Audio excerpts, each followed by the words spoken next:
Nesse material, nós podemos observar com um pouco mais de detalhes algumas estruturas que estão diretamente associadas à função reprodutiva masculina, que compõem a estrutura do testículo dentro da bolsa escrotal e algumas estruturas extratesticulares que estão intimamente associadas ao testículo. É dentro dos testículos que a gente pode observar a presença de um conjunto de túbulos que são denominados túbulos seminíferos, distribuídos dentro de pequenos compartimentos que são os lóbulos testiculares. Esses lóbulos são separados por septos de tecidos conjuntivos, conforme nós podemos ver na imagem, e é no epitélio que constitui esses túbulos seminíferos que ocorre o processo de espermatogênese, ou seja, a formação dos gametas masculinos. Além disso, ainda dentro do testículo, no tecido conjuntivo que preenche os espaços entre os túbulos seminíferos, então nesse esquema seria esse tecido que está representado de cor cinza, existem as células que são denominadas células de Leydig, que são responsáveis pela secreção da testosterona. Os espermatozoides que são produzidos dentro dos túbulos seminíferos são liberados dentro do lúmen desses túbulos e são transportados através de pequenos túbulos retos para essa região mediana aqui no testículo, que é denominada rede testicular. A partir da rede testicular, os espermatozoides já prontos são transportados para um conjunto de dúctulos que são chamados de dúctulos eferentes, que são esses que a gente visualiza aqui. Os dúctulos eferentes, por sua vez, vão transportar os espermatozoides para a estrutura do epidídimo, que é essa estrutura maior que a gente vê aqui.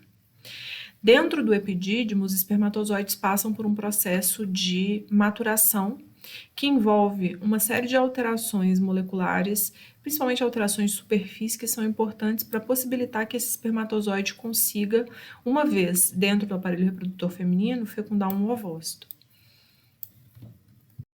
Esses espermatozoides podem ficar armazenados dentro do epidídimo, que tem uma estrutura formada por um túbulo também, um ducto, todo retorcido, que constitui essa estrutura inteira do epidídimo.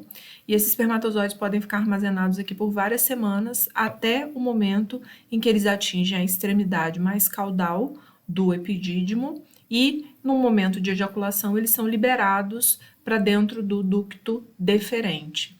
E aí, a partir do transporte dentro do ducto deferente, que é uma estrutura que tem uma constituição muscular na sua parede, na constituição da sua parede, e esse tecido muscular realiza movimentos de contração que funcionam como um peristaltismo, promovendo o deslocamento dos espermatozoides dentro do ducto. E a partir daqui, eles são direcionados dentro do aparelho e vão recebendo a secreção das glândulas acessórias. Observando com mais detalhes a estrutura do túbulo seminífero, aqui representado no esquema em uma secção transversal, nós podemos observar que é na constituição desse túbulo seminífero que ficam localizadas as células da linhagem espermatogênica. Além das células da linhagem espermatogênica, também existe na constituição do epitélio seminífero, que é o nome que nós damos para esse tecido que constitui a parede do túbulo seminífero, a célula de Sertoli.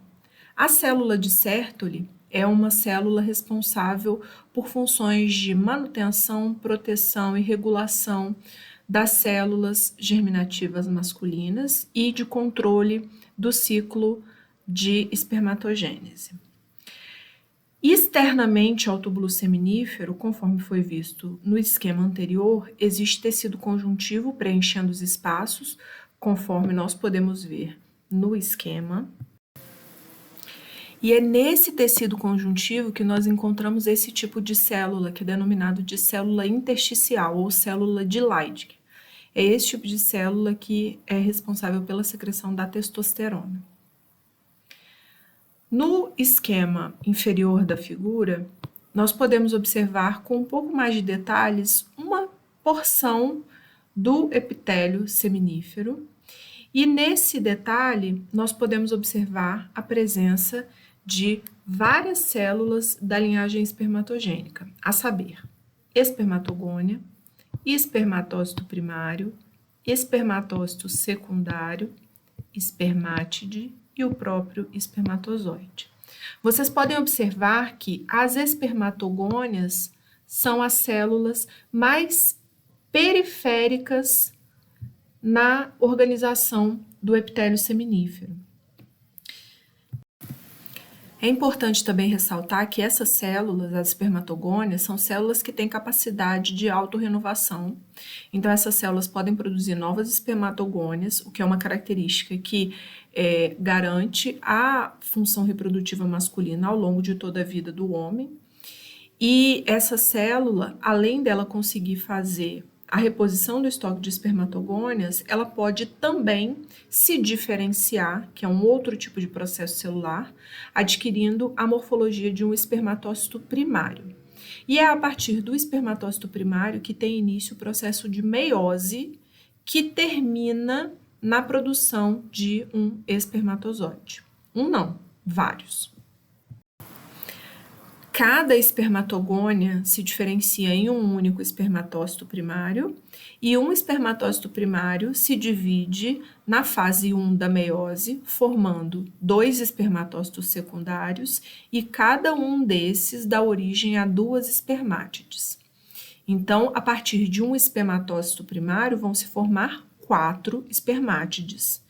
As espermátides passam ainda por um processo de diferenciação, e elas têm a sua morfologia alterada e adaptada até que no final desse processo, que é denominado de espermiogênese, a morfologia adquirida é a de espermatozoide. Nessa imagem, nós também podemos observar um detalhe no lado esquerdo da figura do epitélio do túbulo seminífero. Então, aí estão representadas também essas células da linhagem espermatogênica às quais me referi anteriormente. As células mais periféricas são as espermatogônias, depois nós podemos observar a presença dos espermatócitos primários e assim por diante. Como vocês podem observar nessa tabela que está presente na figura do slide, a espermatogônia é uma célula diploide, ou seja, é uma célula que apresenta 2 conjuntos cromossômicos na sua constituição nucleica, ou seja, na espécie humana, essa célula apresenta 46 cromossomos. Quando ela se diferencia em um espermatócito primário, o espermatócito primário mantém essas características de diploidia, então é uma célula que também apresenta 46 cromossomos dentro do seu núcleo. O espermatócito primário vai passar, então, pela primeira divisão meiótica. E a partir dessa primeira fase de meiose, são produzidos 2 espermatócitos secundários. O que acontece é que essa primeira divisão meiótica é uma fase reducional. Então, o que acontece é que durante essa meiose 1, vai acontecer a redução do número de cromossomos nos espermatócitos secundários. Então, as células filhas dessa primeira etapa meiótica são células haploides, são células que apresentam somente um conjunto cromossômico dentro do seu núcleo, ou seja, elas têm, na espécie humana, 23 cromossomos. Os espermatócitos secundários, cada um deles vai passar, então, por uma segunda etapa de divisão, que é chamada de segunda divisão meiótica, ou meiose 2. Essa segunda divisão meiótica, por sua vez, é uma fase unicamente equacional, ou seja, não existe, nessa fase, alteração do número de cromossomos nas células filhas em relação à célula mãe. Então, as espermátides que são formadas a partir de cada um desses espermatócitos secundários continua sendo uma célula haploide. O que vai mudar na constituição cromossômica dessas células é que os espermatócitos secundários apresentavam cromossomos que tinham 2 cromátides, eram cromossomos duplos. E durante a meiose 2, essas cromátides vão ser separadas.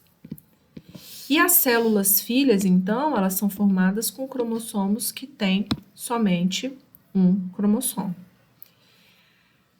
A partir desse processo, as espermátides são produzidas, né? Então, a partir de um espermatócito primário, são formadas 4 espermátides. sendo que essas espermátides precisam então passar ainda pelo processo de diferenciação, que é denominado espermiogênese.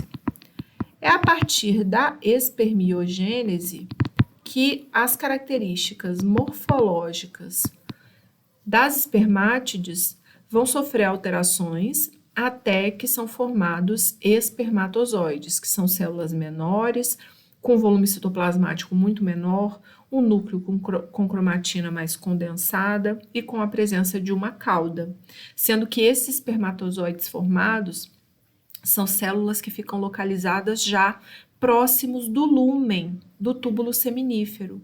E é dentro desse lúmen que essas células, quando elas ficam prontas, né, assim que o processo de espermiogênese se encerra, vão ser liberadas e são transportadas, então, para os túbulos retos, para a rede testicular, para os ductos eferentes e para o epidídimo, onde essas células passarão pela maturação.